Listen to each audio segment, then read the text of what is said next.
ध्वनिर्वर्णा पदम् वाक्यमित्यास्पदचतुष्टयम् यस्याः सूक्ष्मादिभेदे वाग्देवीं तामुपास्महे।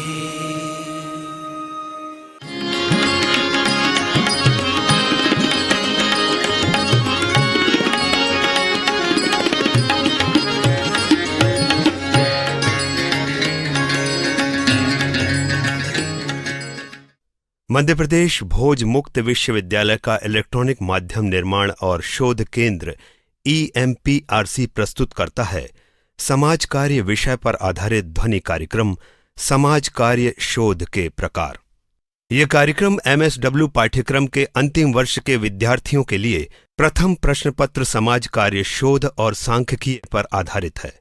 कार्यक्रम के विषय विशेषज्ञ हैं डॉक्टर SR बिल्लोरे।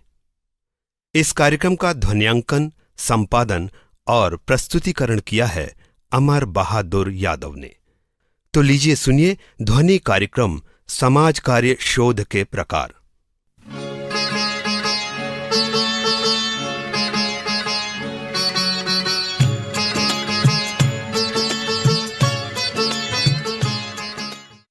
प्रिय छात्रों, अपनी पिछली वार्ताओं के जरिए हमने समाज कार्य में शोध विषय पर चर्चा करने का प्रयास किया था। बिल्कुल प्रारंभ में हमने आपसे बताया था कि कोई भी व्यवसाय हो, चाहे इंजीनियरिंग हो, चाहे चिकित्सा हो या मैनेजमेंट हो, प्रत्येक व्यवसाय की प्रगति के लिए अनुसंधान या शोध अत्यंत आवश्यक है। और आज मानव जाति की जो हम प्रगति देख रहे हैं आदिम काल से लेकर के आज तक, उसमें निश्चय ही शोध का विशेष महत्व है, शोध का विशेष स्थान है। ये भी हमने आपसे बताया था कि शोध का चरम लक्ष्य होता है सत्य की खोज, वास्तविकता की खोज। और इस वास्तविकता की खोज में किसी भी प्रकार से समझौता नहीं किया जाता है। ये भी हमने आपसे कहा था कि शोध चाहे सामाजिक हो चाहे वैज्ञानिक हो, उसके कई प्रकार होते हैं। शोध के कई प्रकार के वर्गीकरण भी हम कर सकते हैं और इसके 3 प्रकार के वर्गीकरण विद्वानों में आमतौर पर प्रचलित हैं। पहला प्रकार का जो वर्गीकरण है उसमें शोध 2 प्रकार की मानी जाती है, प्योर रिसर्च या शुद्ध अनुसंधान और अप्लाई रिसर्च या व्यावहारिक अनुसंधान। जहाँ तक शुद्ध अनुसंधान का प्रश्न है, इसके अंतर्गत एक वैज्ञानिक या शोधकर्ता उन मूलभूत नियमों को खोजने का प्रयास करता है जिसके आधार पर सारा जब फिनोमेना, सारी घटनाएं वो संचालित होती हैं, क्रियाकलाप होता रहता है। शुद्ध अनुसंधान या प्योर रिसर्च के अंतर्गत तथ्यों की खोज की जाती है और ये तथ्य आगे चल करके एक विशाल भवन के निर्माण की नींव के रूप में कार्य करते हैं। उदाहरण लें, वैज्ञानिकों ने परमाणु की संरचना क्या है इसके ऊपर शोध की। परमाणु में 3 प्रकार के मूल कण होते हैं, न्यूट्रॉन, प्रोटॉन और इलेक्ट्रॉन। ये थी शुद्ध खोज या शुद्ध अनुसंधान की एक मिसाल, एक उसका उदाहरण। लेकिन इसी बुनियादी नियम या बुनियादी तथ्यों के आधार पर परमाणु बम का विकास किया गया और ये परमाणु बम का निर्माण या हाइड्रोजन बम का निर्माण, इसके मूल में यही शुद्ध अनुसंधान ही था, परमाणु की संरचना। तो परमाणु बम का निर्माण जो है वह व्यावहारिक अनुसंधान या व्यावहारिक शोध का एक अच्छा उदाहरण है। ये उस सिद्धांत पर आधारित है कि परमाणु के तोड़ने से या 2 परमाणुओं के संगलन से, फ्यूजन और फिशन, ऊर्जा की उत्पत्ति होती है और यही परमाणु बम का निर्माण का मूल कारण बना, मूल आधार बना। इसी प्रकार से ये तो बात मैंने उदाहरण दिया आपको प्राकृतिक विज्ञान या फिजिकल साइंसेस का, यही वर्गीकरण हम सामाजिक शोध के क्षेत्र में भी देख सकते हैं। उदाहरण के लिए एक हमारा बुनियादी नियम है कि मानव व्यक्तित्व आखिर क्या है। समाज वैज्ञानिक बताते हैं, ये मानते हैं और ये मान्यता सर्वत्र व्याप्त है कि मानव व्यक्तित्व जो है वो कारकों के अंतरक्रिया के फलस्वरूप तथ्य उत्पन्न होता है। और ये 2 कारक हैं, एक है आनुवांशिकता या हेरिडिटी और दूसरा है पर्यावरण या एनवायरनमेंट। इन दोनों की परस्पर संक्रिया से, परस्पर अंतरक्रिया से जो परिणाम होता है वही मानव का व्यक्तित्व कहलाता है। तो ये तो हो गया एक उदाहरण शुद्ध शोध या शुद्ध अनुसंधान का। लेकिन अगर इसी को व्यवहार में लाना चाहें, व्यावहारिक शोध के रूप में इसको देखना चाहें, तो हम कह सकते हैं कि पर्यावरण में परिवर्तन लाने से व्यक्ति के व्यक्तित्व में परिवर्तन लाया जा सकता है। और इस तरह के कई प्रयोग दुनिया में जगह जगह हुए हैं, चाहे वो जेल हो, चाहे वो आश्रम हो, आपकी आनुवांशिकता चाहे जो हो। लेकिन अगर पर्यावरण में अगर हम परिवर्तन लाने का प्रयास करें तो काफ़ी इस बात की संभावना है कि मनुष्य के व्यक्तित्व में भी परिवर्तन लाए जा सकते हैं। तो ये दो उदाहरण हैं शुद्ध अनुसंधान के और व्यावहारिक अनुसंधान के सामाजिक शोध के क्षेत्र में। एक है बुनियादी नियम और दूसरा उस नियम के आधार पर किसी प्रक्रिया को विकसित करना। तो सामाजिक शोध के वर्गीकरण का एक प्रकार तो ये हुआ, अर्थात प्योर रिसर्च और अप्लाई रिसर्च या शुद्ध अनुसंधान और व्यावहारिक अनुसंधान। आइए छात्रों, अब दूसरे प्रकार के वर्गीकरण पर हम निगाह डालें। सामाजिक अनुसंधान या सामाजिक शोध के दो प्रकार और माने गए हैं। एक है क्वालिटेटिव अर्थात गुणात्मक और दूसरा है क्वांटिटेटिव अर्थात परिमाणात्मक। ये क्या चीज़ है, आइए इस पर भी चर्चा करें। क्वालिटेटिव शोध या गुणात्मक शोध वो है जिसमें बिना किसी आंकड़े के, बिना किसी सांख्यिकी के शोधकर्ता अपने स्वयं के ऑब्जर्वेशंस को, अपने स्वयं के अवलोकन को वो नोट करता जाता है, विवरण उसका तैयार करता जाता है और ये माना जाता है कि उस घटना को, उस फिनोमेनन को उसने अपने नज़रिए से देखा। उदाहरण के लिए कोई शोधकर्ता जंगल में किसी ऐसे छोटे से आदिवासी समूह के संपर्क में आता है जिसके बारे में बाहरी संसार को ज़्यादा पता नहीं है।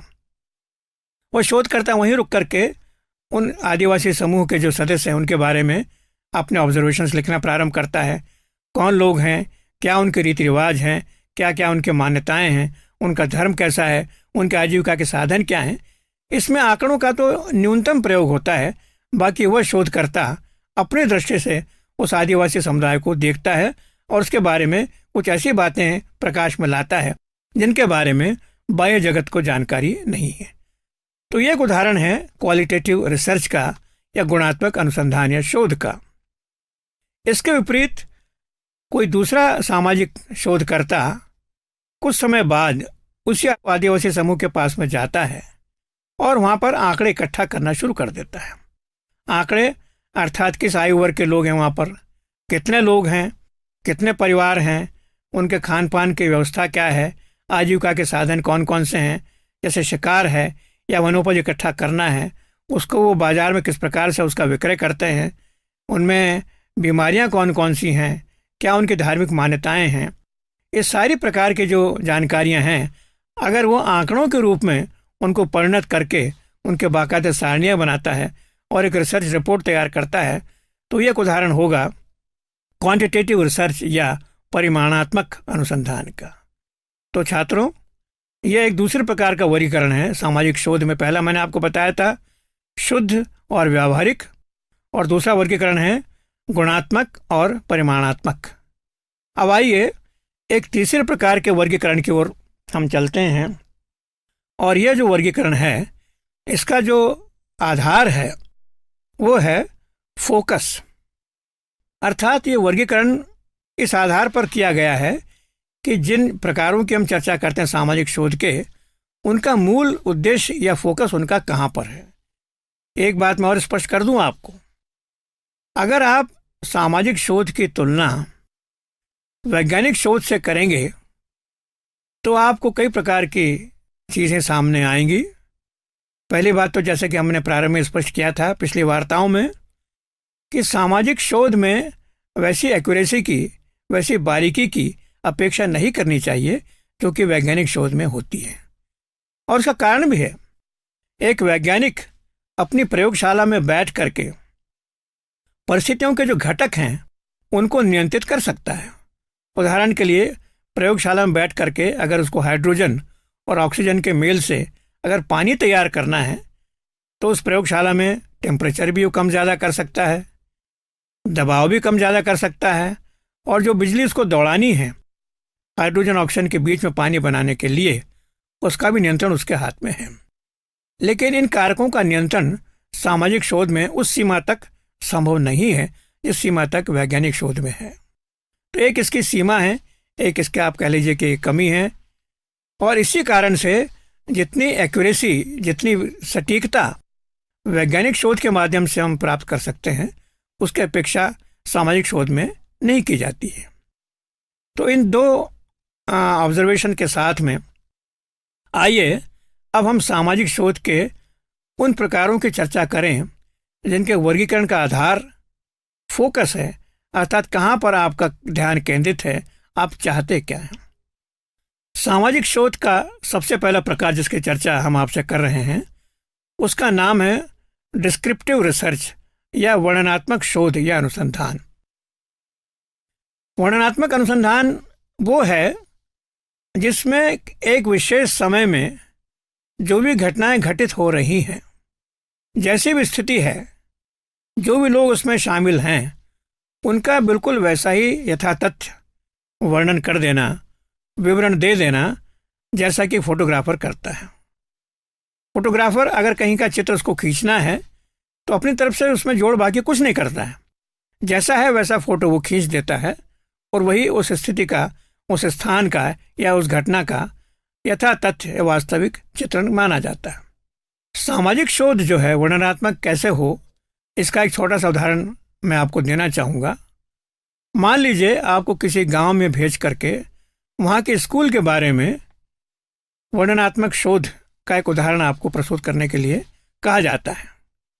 आप उस गांव में गए और जो भी आपने जानकारी प्राप्त की उसको इस प्रकार अगर आप लिखें कि इस गांव की आबादी कितनी है, स्कूल का लोकेशन, स्कूल का भवन कैसा है, कितनी कक्षाओं तक यहाँ पर पढ़ाई होती है, स्कूल भवन की स्थिति कैसी है, जर्जर है कि ठीक ठाक स्थिति में है, पीने के पानी की क्या व्यवस्था है, छात्र संख्या कितनी है, अध्यापक संख्या कितनी है, क्या नियमित पढ़ाई यहाँ होती है, और जो छात्र हैं क्या उनका जातिवार कोई वर्गीकरण किया जा सकता है, क्या धर्म के आधार पर उनका कोई वर्गीकरण हो सकता है।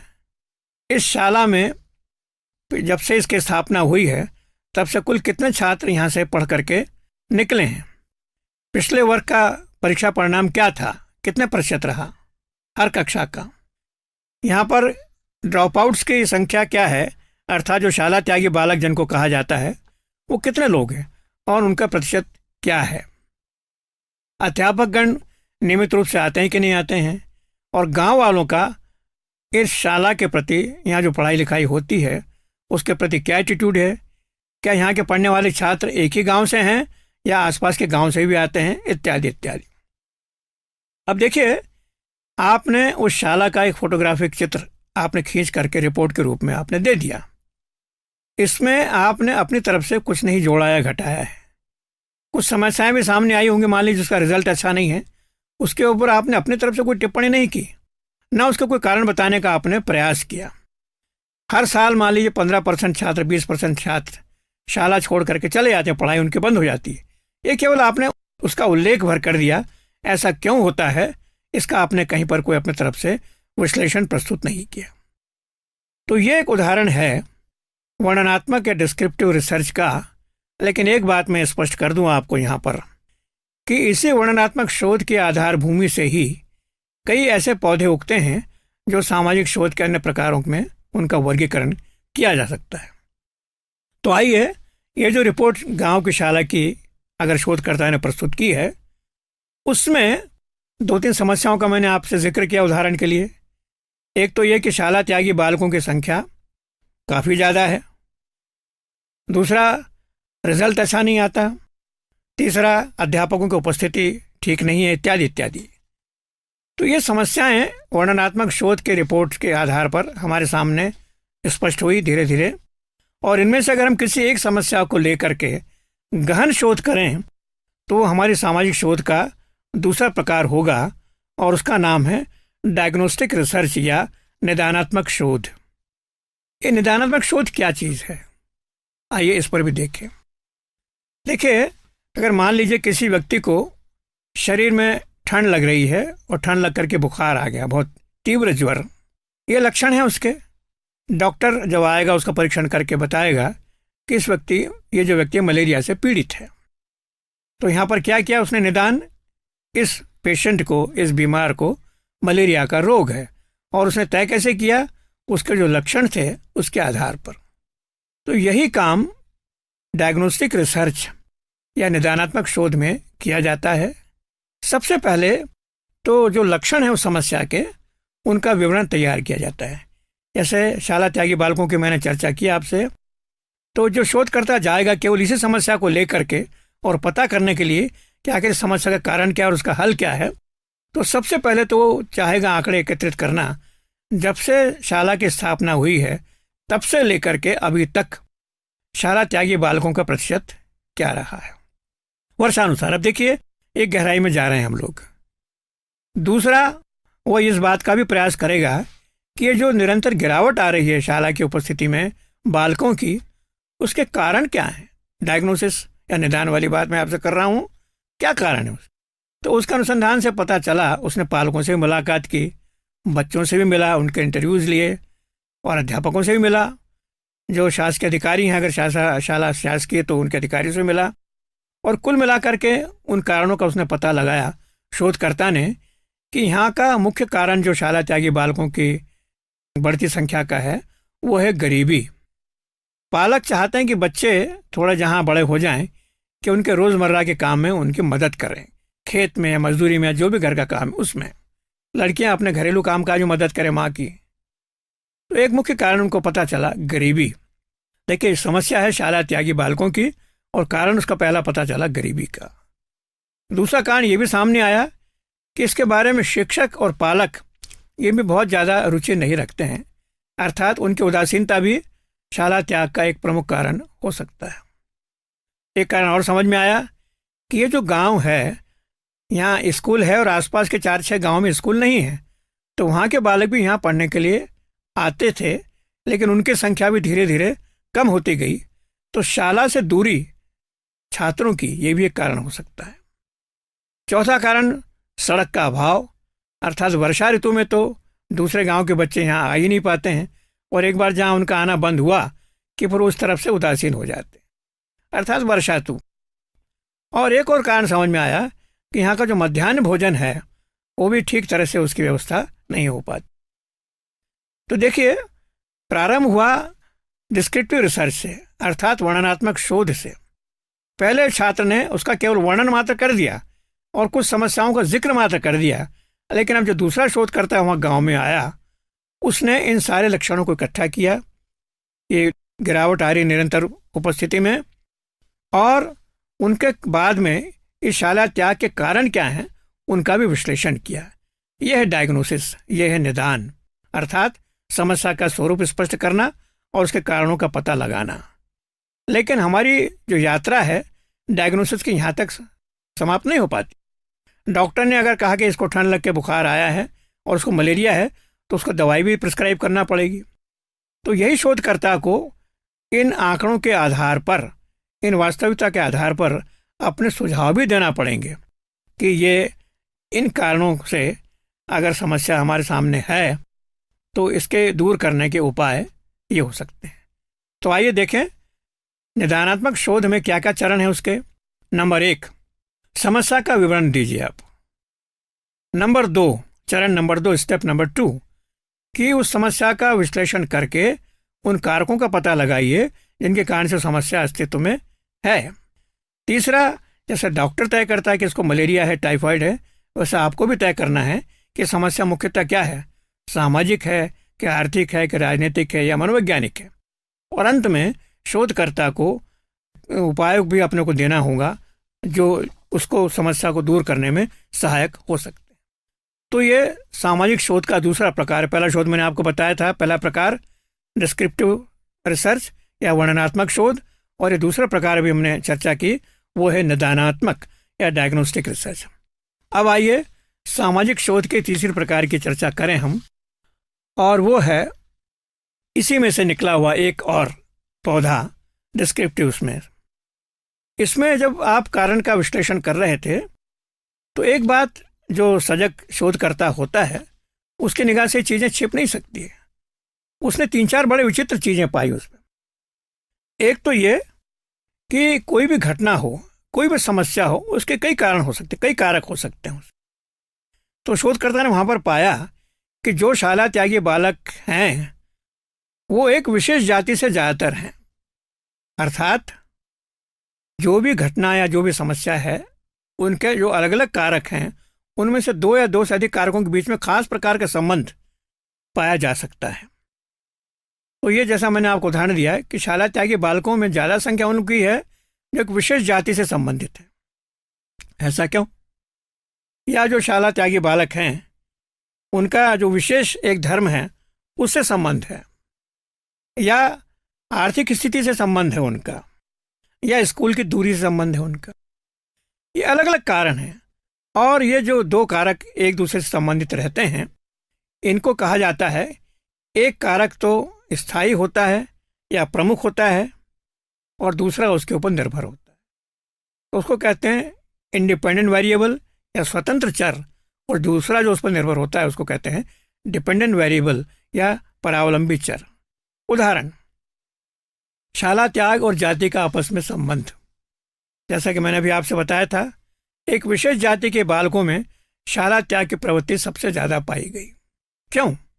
अब अगर और उसका विस्तार में जाना चाहें तो आपके लिए एक नया क्षेत्र चुन जाता है कि अमुक जाति के पालकों का शिक्षा के प्रति क्या दृष्टिकोण है। एक नई बात सामने आ सकती है। या आर्थिक स्थिति से संबंध अगर शाला त्याग का है तो ये पाएंगे आप कि जो निम्न आर्थिक वर्ग है उनमें शाला त्यागी बालकों की संख्या बजाय संपन्न बालकों के ज़्यादा है। तो देखिए, इसमें 2 बातों का हमको ध्यान रखना है। नंबर 1 तो ये कि ये जो 2 कारक हैं, एक स्वतंत्र चर और दूसरा परावलंबी चर, इनमें संबंध पॉजिटिव भी हो सकता है और नेगेटिव भी हो सकता है। अर्थात जैसे जैसे ऊंची जाति की तरफ आप बढ़ते जाएंगे तथाकथित, वैसे वैसे शाला त्याग का स्तर जो है वो नीचा चला जाएगा। अर्थात दोनों में विपरीत संबंध है। सहसंबंध तो है लेकिन विपरीत है। और दूसरी तरफ अगर आप देखें कि आर्थिक स्थिति और शाला त्याग में कोई संबंध, ये तो मैंने आपको बताया था, लेकिन इसके विपरीत अगर उच्च जाति के लोग हैं तो उनमें जो रिजल्ट है संस्था का या शाला का, उसके बालक ज़्यादा अच्छा नंबर लाते हैं बजाय जो बालक तथाकथित निम्न जातियों से आते हैं। तो ये जो सहसंबंध है ये पॉजिटिव और नेगेटिव दोनों तरह के हो सकते हैं। एक में संबंध में जिसको कहते हैं अगर उसमें वृद्धि होती है तो दूसरा चर नीचे जाता है, और दूसरे प्रकार के संबंध अगर उसमें गिरावट आती है स्वतंत्र चर में तो दूसरा जो चर है वो ऊंचा जाता है। तो ये तीसरा प्रकार है सामाजिक शोध का, जिसको हम कह सकते हैं सहसंबंधात्मक, अर्थात कोरिलेशन। ये तीसरा प्रकार हुआ। इसके फिर से मैं आपको नाम बता देता हूँ, सहसंबंधात्मक शोध। अब आइए इसके बाद में चौथे प्रकार की तरफ आए हम लोग, और उसको कहते हैं प्रयोगात्मक शोध, एक्सपेरिमेंटल रिसर्च। आपने शायद अपनी कक्षाओं में एक बड़ा प्रसिद्ध प्रयोग का वर्णन कभी पढ़ा होगा। रूस के एक बहुत प्रसिद्ध वैज्ञानिक थे पावलोव।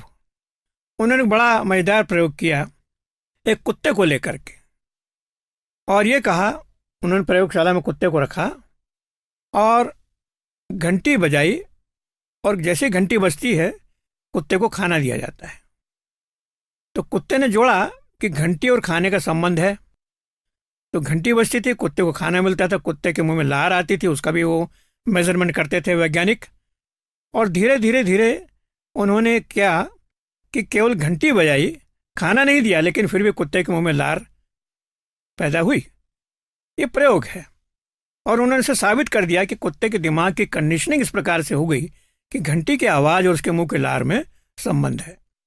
तो ये तो हुआ प्रयोगशाला का संबंध। लेकिन जैसा कि मैंने आपको बताया था कि सामाजिक शोध की अपनी सीमाएं हैं, जिसकी कि पूरी तरह से तुलना आप वैज्ञानिक शोध के साथ में नहीं कर सकते हैं। कारण क्या है? जैसा कि मैंने बताया, प्रयोगशाला में वैज्ञानिक जो फैक्टर्स हैं, टेम्परेचर है, प्रेशर है, उनको कंट्रोल कर सकता है, लेकिन समाज में इस तरह की चीज़ें आप करना हमेशा संभव नहीं होता है। तो प्रयोगात्मक शोध की 3 विशेषताएं स्पष्ट कर लें हम लोग एक्सपेरिमेंटल रिसर्च की। पहली है कंट्रोल, नियंत्रण, परिस्थितियों पर कंट्रोल, तापमान या दबाव। प्रयोगात्मक शोध अगर शुद्ध है तो इसमें आपको उसके ऊपर नियंत्रण आपका होना ही चाहिए। नंबर 2, इसमें यह होता है कि एक वेरिएबल को आप कंट्रोल करते हैं, उसको चेंज करते जाते हैं, तो उसके परिणाम स्वरूप दूसरा वेरिएबल दूसरा जो चर है वो या तो घटता है या बढ़ता है। उसके ऊपर आपका कोई जो नहीं, केवल एक ही चर को आप बदलते हैं, कम ज़्यादा करते हैं और इस बात का निरीक्षण करते हैं, अवलोकन करते हैं कि दूसरे चर पर उसका क्या असर हुआ। और तीसरा ऑब्जर्वेशन या निरीक्षण, अर्थात ये जो आपने एक चर में परिवर्तन किया, दूसरे चर पर उसका क्या असर हुआ, इसका निरीक्षण करके आप रिपोर्ट तैयार करते हैं। अब आप पूछेंगे कि सामाजिक शोध में इसका प्रयोग हम किस प्रकार से कर सकते हैं। एक बहुत छोटा सा काम कर सकते हैं, वही उदाहरण लें हम शाला त्यागी बालकों की समस्या का। अगर शाला में एक प्रयोग किया जाए और सब लोग अगर उससे सहमत हों, पालक भी, छात्र भी और अध्यापक भी, कि जो पिछड़े हुए बालक हैं जो अभी भी शाला में आ रहे हैं, कई बार होता है रिजल्ट अच्छा नहीं तो शाला छोड़ करके चले जाते हैं। अगर एक प्रयोग किया जाए 1 साल तक या 2 साल तक कि हर एक बुद्धिमान छात्र के साथ में एक पिछड़े हुए छात्र को रखा जाए और दोनों को एक साथ स्टडी करने के लिए प्रोत्साहित किया जाए, तो 1 या 2 या 3 साल बाद देखेंगे कि वो जो तथाकथित पिछड़े बालक हैं उनके रिजल्ट में भी क्या कोई परिवर्तन आया है। एक प्रयोग है, हो सकता है इसके अच्छे परिणाम भी आए, हो सकता है इसके कोई परिणाम ही ना आए या बुरे परिणाम आए, जो भी है, लेकिन इस प्रकार का एक प्रयोग हम सामाजिक शोध के अंतर्गत कर सकते हैं। तो चौथा प्रकार हुआ सामाजिक शोध का एक्सपेरिमेंटल रिसर्च या प्रयोगात्मक अनुसंधान या प्रयोगात्मक शोध। अब आइए 5वें प्रकार की तरफ चलें, हम उस पर ध्यान दें। ये इसके आजकल बहुत धूम है, बड़ा प्रचलित है, बड़ा लोकप्रिय है, न केवल समाज कार्य में या समाज शास्त्र में, इकोनॉमिक्स में भी, पॉलिटिकल साइंस में भी और अन्य प्रकारों में। इसका नाम है एक्शन रिसर्च या क्रियात्मक शोध, क्रियात्मक अनुसंधान। ये अभी जो 4 प्रकारों की मैंने आपसे चर्चा की उससे बिल्कुल अलग है। अभी तक जो प्रकार थे उसकी एक समय सीमा होती थी, एक सीमा तक आकर के रुक जाते थे, आपने प्रयोग किया, आपने शोध की, रिजल्ट आ गए, आप बंद हो गए आपका काम वहाँ पर। लेकिन ये जो प्रकार है एक्शन रिसर्च का, ये क्रियात्मक शोध का, ये सतत चलने वाली प्रक्रिया है। इसके 3 चरण हैं: सतत शोध, मूल्यांकन, क्रियान्वयन, फिर से शोध, फिर मूल्यांकन, फिर क्रियान्वयन। ये 3 चरण लगातार रिपीट एक के बाद क्रमशः होते जाते हैं। तो उसी समस्या को फिर से हम ले, उदाहरण के लिए शाला त्यागी बालकों की। सबसे पहले आपने समस्या का चयन किया कि हम इनके ऊपर शोध करना चाहते हैं, शाला त्यागी बालकों के ऊपर, और दूसरे चरण में आपने अध्ययन किया, उनका विश्लेषण किया, समस्या का कारकों की खोज की और उसके उपाय भी सुझाए। लेकिन उपाय सुझाने तक आप सीमित नहीं हैं। अब आपका अगला चरण शुरू होता है, उन उपायों को कैसे क्रियान्वित किया जाए उसके लिए आपने एक योजना बनाई, एक डिज़ाइन बनाई, और वो डिज़ाइन बनाने के बाद में उसको आपने क्रियान्वित किया। क्रियान्वित करने के बाद में क्या परिणाम आपके सामने आए उसका मूल्यांकन कीजिए, और मूल्यांकन के प्रकाश में जो मूल योजना आपने बनाई थी उसमें क्या कम ज़्यादा आपको करना है, उसमें आपको संशोधन या परिवर्तन करना पड़ेगा। और संशोधन परिवर्तन करने के बाद में फिर से आपके पास में एक नई योजना तैयार हो गई, तो फिर से उसको क्रियान्वित कीजिए, फिर से मूल्यांकन कीजिए। तो ये जो प्रक्रिया सतत चलती जाती है जब तक कि आपको अपना अंतिम जो लक्ष्य है वो प्राप्त नहीं हो जाता। तो जैसा कि मैंने आपसे कहा, ये बहुत डायनामिक प्रकार है, बहुत डायनामिक शोध है। और आइए अंत में इसका जो 6ठा प्रकार है सामाजिक शोध का है, उसको कहते हैं मूल्यांकन परक शोध या एवेल्यूटिव स्टडी या एवेल्यूटिव रिसर्च। मूल्यांकन के नाम से स्पष्ट है कि आज देश में शासकीय स्तर पर और अशासकीय स्तर पर अनगिनत योजनाएं चल रही हैं कल्याण की। एक उदाहरण दे रहा हूं मैं आपको। ये योजनाएं जिन लोगों के लिए बनी हैं उनके जीवन पर कहां तक असर डाल पा रही हैं, इन योजनाओं से जो लाभ प्राप्त करने का जो उद्देश्य था वो कहां तक पूरा हो रहा है, ये सारे सवाल हर योजना के लिए किए जाने चाहिए, हर कार्यक्रम के लिए करने चाहिए। तो 3 प्रमुख मूल्यांकन परक जो शोध है उसमें 3 प्रश्न हमेशा किए जाते हैं। नंबर 1, उद्देश्य क्या है। नंबर 2, उद्देश्य की प्राप्ति कहाँ तक हो पाई, सफलता क्या है उसकी, क्या क्या उपलब्धियां हैं और कौन कौन सी उसमें कमियां हैं। मूल्यांकन का ये 3 जो प्रमुख चरण है वो ये हैं, ताकि शोध की उपयोगिता साबित हो शोध की जो यूटिलिटी है वो कितनी है, जो पैसा इस पर खर्च हो रहा है वो कहाँ तक सार्थक है। लेकिन इसके बारे में कुछ विवाद जरूर हैं कि मूल्यांकन कौन करे, कब करे, कैसे करे और उसका आधार क्या हो। एक छोटा सा उदाहरण बताऊं मैं आपको कि गांव में एक स्कूल बना लोगों के सहयोग से। स्कूल तो बन के तैयार हो गया, लेकिन उसकी वजह से झगड़े पैदा हो गए, लोगों में एकता भंग हो गई। तो अगर जो इंजीनियर आएगा उसका मूल्यांकन करेगा क्योंकि बहुत बढ़िया 100% आपको मार्क्स में दूंगा क्योंकि आपने स्कूल बना कर दे दिया। लेकिन जो सामाजिक वैज्ञानिक आएगा वो कहेगा कि आपका उद्देश्य तो पूरा हुआ ही नहीं, स्कूल तो बना लेकिन उसके बीच में झगड़े पैदा हो गए, तो ये उद्देश्य इसका ठीक नहीं है, तो इसको तो 0 नंबर दिया जाना चाहिए। तो कहने का मतलब ये है कि ये योजनाएं और जो कार्यक्रम बनते हैं उनकी सार्थकता उसी में जिस उद्देश्य के लिए उनको बनाया गया था उनकी पूर्ति हो। तो इस प्रकार छात्रों, आज हमने सामाजिक शोध के 4 प्रकारों की आपसे चर्चा की और इनके वर्गीकरण का मुख्य आधार है फोकस, अर्थात किस उद्देश्य से किस आधार पर इनको क्रियान्वित किया जाता है।